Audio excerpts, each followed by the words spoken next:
Hey, well, this is the big day for Justine.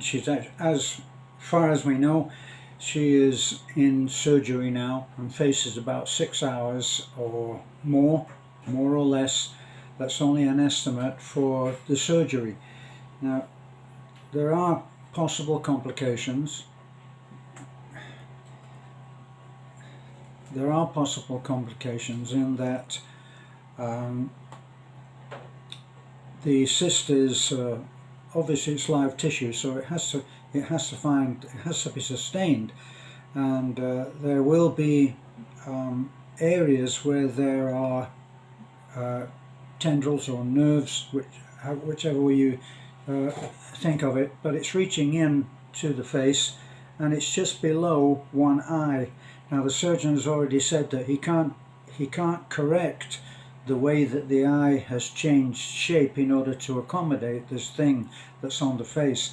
So that will be a price that Justine will willingly pay, she says. Now the thing is that he hasn't said that there's any fear for the sight in that eye, so we're not worried about that. 6 hours. Now this is only the first of possibly several different operations that she'll have to have. The first part of the challenge is to remove this growth. Now, someone that we know, a subscriber that we know that has a lot of experience in the medical field, is not a doctor, but worked as an emergency helper on a ambulance that went out to severe cases. So all of that, once that he saw the slip that we got from the tests on the MRI, the condition was named, and he said that it was terminal. So it was vital that we get this thing handled for Justine. Not just the fact that she is a pretty young girl with all an honours student, incredibly brave kid, can't help but love the school, and so she's going to have several operations. Now the first one, because as I say, because of the attachment of this thing going in and seeking to its live tissue, so it has to be sustained, and all of those fingers, if you like, have to be attended to. So they have to be stopped. It will be like leaving an open hose with water just pouring out. It has to be attended to. So that's why it goes into a huge amount of hours, 6 hours or more.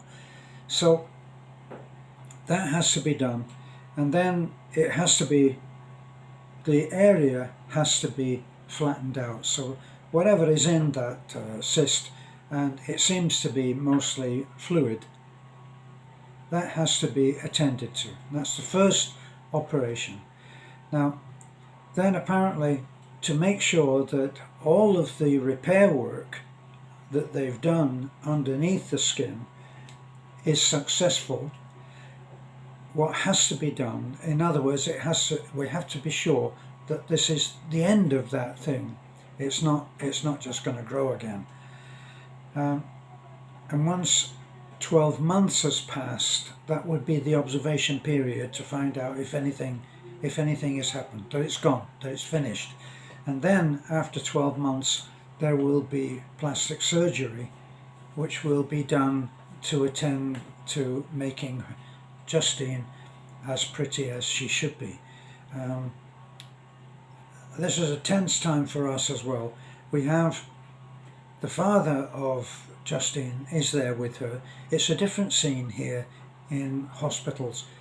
In a hospital in the Philippines, the patient has to have a support group, and they accept this. So this can be good, this can be bad.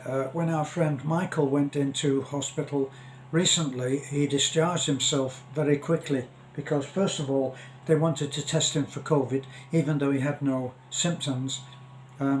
He believed, rightly apparently, that he had pneumonia. They wouldn't test him for that. All of the emphasis is on COVID.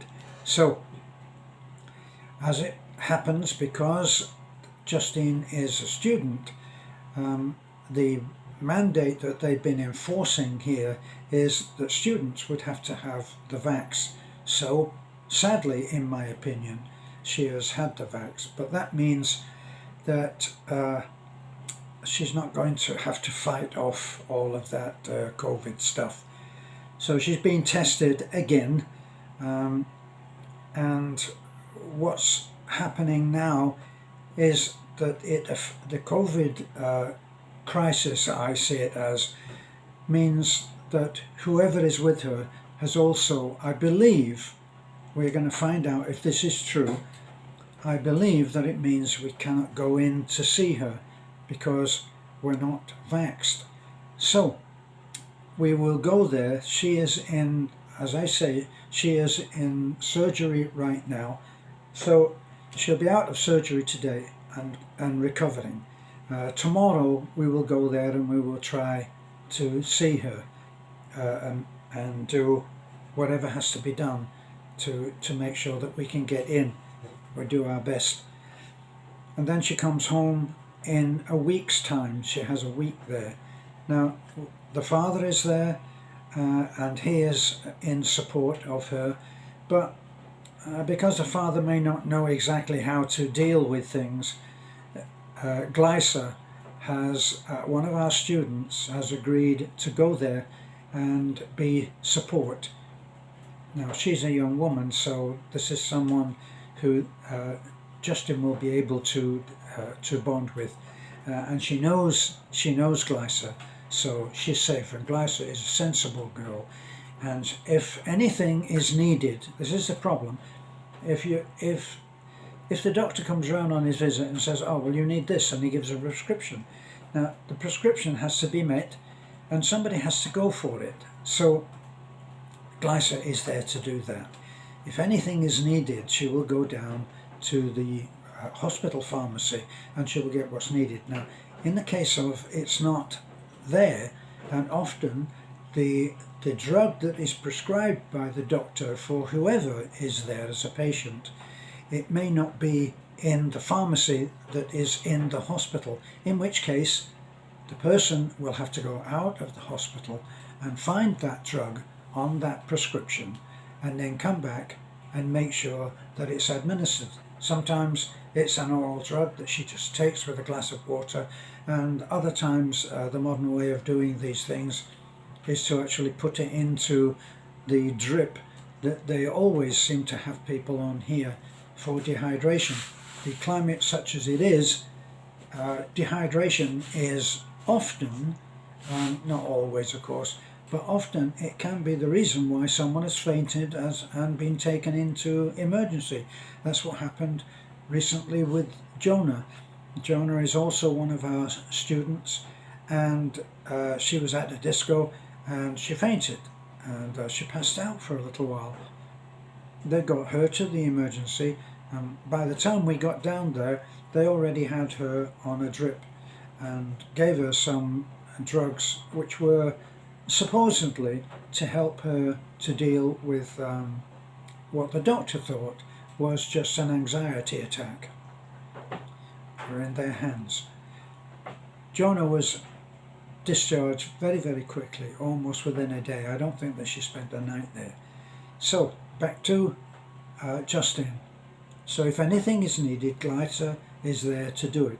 And we've made sure that she has the money to meet any and all unexpected events. So for things like food, the father has to eat, Glycer has to eat, and so does Justine, even though there's food, hospital food.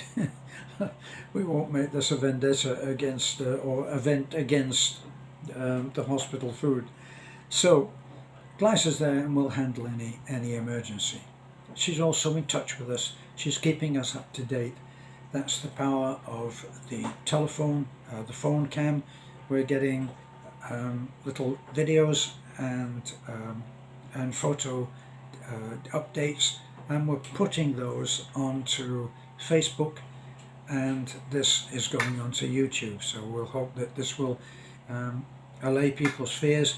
We've been overwhelmed with the amount of support and prayers that Justine has had, not surprisingly, because she is such a wonderful girl and so very brave. This is a girl that suffered for many years the bullying that comes from having such a thing on her face. This is a life-changing situation for her, an event, and in a year we would hope that everything has gone well. We'll pray that everything has been done more than perfect, and that she is going to live a long and happy life as a lovely girl, which she is. So thanks for being interested and for keeping up. We're going to be doing videos telling you what's going on, and we hope that you'll tune in. Bye for now.